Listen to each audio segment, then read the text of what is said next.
I, Mr. Ziaur Rahman, do hereby declare independence of Bangladesh.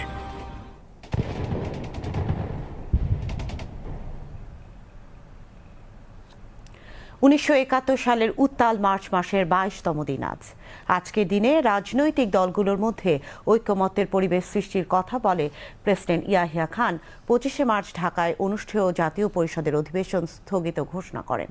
এদিন ঢাকায় প্রেসিডেন্টের সঙ্গে বৈঠক করেন পিপলস পার্টির নেতা জুলফিকার আলী ভুট্টো। হোটেলের বাইরে ভুট্টো বিরোধী ব্যাপক বিক্ষোভ করেন আন্দোলনরত ছাত্র জনতা। রিপোর্ট খালিদ হাসানের।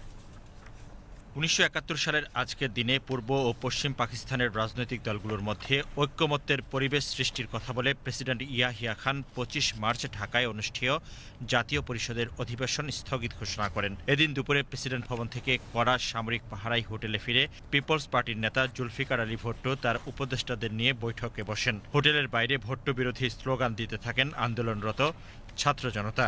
সন্ধ্যায় ভুট্টোর নেতৃত্বে পিপলস পার্টির নেতারা প্রেসিডেন্ট ভবনে যান। রাতে সেখান থেকে ফিরে হোটেল লাউঞ্জে সংবাদ সম্মেলন করেন ভুট্টো।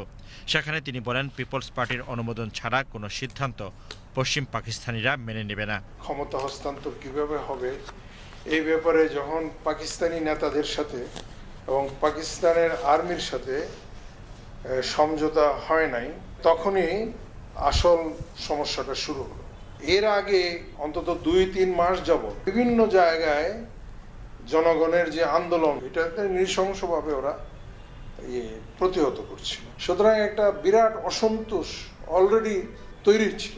ওই সময় কারফিউ ভাঙা আরম্ভ হয়। আমি থাকতাম হাতিরপুর এলাকায়, দেখতাম বিভিন্ন আশেপাশে যেখানে বসতি ছিল, বস্তি ছিল, লোকজন কারফিউর মধ্যে স্লোগান দিত, কারফিউকে ভেঙে ফেলত।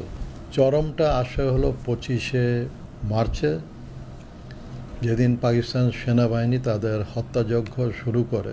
1971 সালের আজকের দিনে ঢাকার কয়েকটি পত্রিকা বাংলার স্বাধিকার শিরোনামে একটি কোডপত্র প্রকাশ করে।